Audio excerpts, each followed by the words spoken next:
dipersembahkan oleh... Kita akan membahas mengenai teknologi nuklir, sebuah potensi solusi. Ya, kalau kita berbicara soal nuklir, mungkin ada banyak persepsi negatif yang tersirat di pikiran kita. Nah, mulai dari bahaya ledakannya sampai juga dampak negatif dari radiasi nuklir yang ternyata sebenarnya bisa diminimalisir.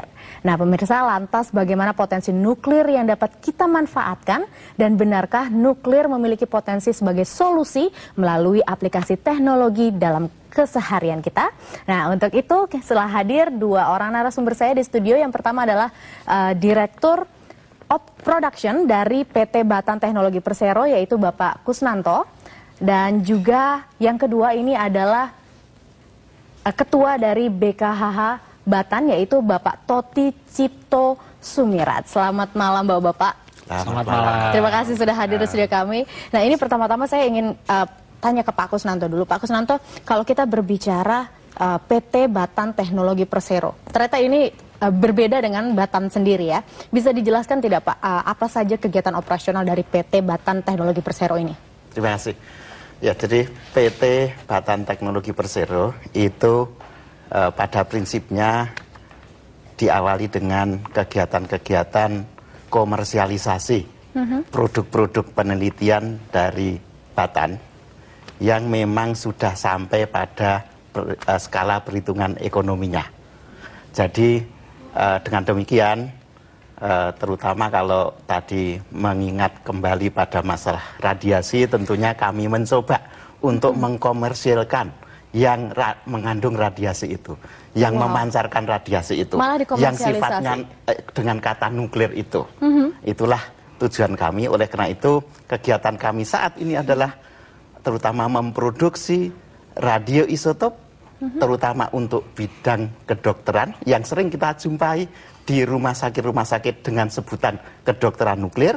Kemudian yang kedua adalah memproduksi elemen bahan bakar nuklir untuk reaktor riset. Jadi sekali lagi untuk reaktor riset. Yang ketiga tentunya yang menjadi aktivitas kami saat ini adalah jasa teknik, terutama pemanfaatan isotop radioaktif atau radioisotop untuk berbagai bidang di bidang industri, kemudian energi, juga untuk kepentingan rencana ke depan adalah pengawetan makanan. Oke, jadi ini ada macam-macam sekali dari penelitian, hasil penelitian nuklir ini yang dimanfaatkan untuk komersialisasi, begitu ya. Nah, sebelum komersialisasi pasti tentunya ada riset yang mungkin tidak bisa kita katakan sebentar begitu. Nah, ini sudah berapa lama Pak Toti untuk riset teknologi nuklir sendiri? Baik, terima kasih. Jadi risetnya dari Batan sendiri itu sebetulnya sudah dimulai dari sejak dibentuknya Batan yang dulu pertama namanya itu adalah hanya sebagai lembaga tenaga atom. Yang sifatnya itu adalah sebetulnya melakukan suatu studi, kajian, dan pengamatan terhadap kalau seandainya ada debu-debu radioaktif, karena waktu saat itu tahun 58-an sampai 60 sekian itu banyak sekali negara-negara yang melakukan uji coba bom nuklir. Tetapi terus kemudian setelah itu berkembang menjadi Badan Tenaga Atom Nasional yang lebih cenderung tidak hanya saja melakukan pengamatan, tetapi juga melakukan penelitian dan pengembangan berkaitan dengan aplikasi dari radioisotop, radiasinya sendiri, yang terus kemudian kita kembangkan menjadi sesuatu pohon nuklir. Pohon nuklir? Pohon nuklir, artinya pohon nuklir hanya istilah saja, yang mengarah kepada sesuatu pemanfaatan daripada baik itu radiasinya maupun radioisotopnya, yang berhubungan dengan output produknya di bidang-bidang seperti pangan, terus kemudian kesehatan, sumber daya alam dan lingkungan atau industri, dan juga terus kemudian kesehatan dan energi. Nah, sebagian daripada produk-produk hasil litbang inilah yang terus kemudian dilakukan oleh tadi yang barusan disampaikan oleh Pak Kus melalui PT Batan Teknologinya untuk terus kemudian berkaitan dengan masalah komersialisasi dan untuk terus kemudian pencakupan yang lebih luas lagi terhadap pemasaran daripada produk hasil litbang impact nuklirnya ini.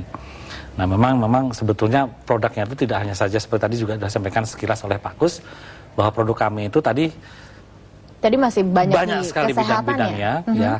Sebenarnya ada apa lagi Pak macam-macamnya? Nah, Kalau dilihat dari bidang pangan, itu kita itu sampai dengan tahun 2012 sekarang ini itu sudah menghasilkan varietas tanaman padi sebanyak 19 varietas, dan itu benar-benar merupakan suatu hasil mutasi radiasi di mana menggunakan teknologi nuklir teknologi nuklir.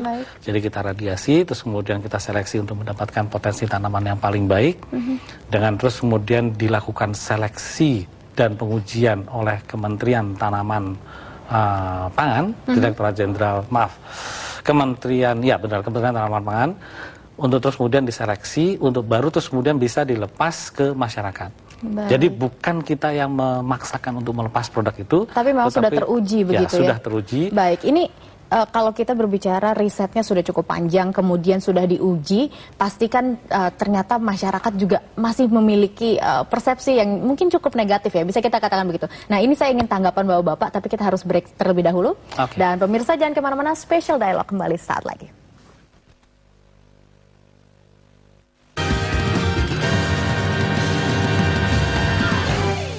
Dipersembahkan oleh penguasaan ilmu pengetahuan dan teknologi merupakan modal dasar bagi kemajuan bangsa. Selama 50 tahun, Indonesia telah melakukan penelitian dan pengembangan teknologi nuklir untuk mendukung pembangunan nasional. Belajar dari pengalaman yang ada, bersama kita akan terus meningkatkan penguasaan ilmu dan teknologi untuk menjamin keselamatan masyarakat dan lingkungan. Alam melimpahi kita berbagai sumber energi yang mendorong dunia tumbuh dan berkembang pesat. Namun energi maha dahsyat yang sesungguhnya menggerakkan kehidupan ini adalah kemauan besar untuk bangkit dari berbagai hantaman. Memetik pelajaran untuk menjadi lebih baik dan lebih bertanggung jawab lagi. Penguasaan ilmu pengetahuan dan teknologi merupakan modal dasar bagi kemajuan bangsa. Selama 50 tahun, Indonesia telah melakukan penelitian dan pengembangan teknologi nuklir untuk mendukung pembangunan nasional. Belajar dari pengalaman yang ada, bersama kita akan terus meningkatkan penguasaan ilmu dan teknologi untuk menjamin keselamatan masyarakat dan lingkungan.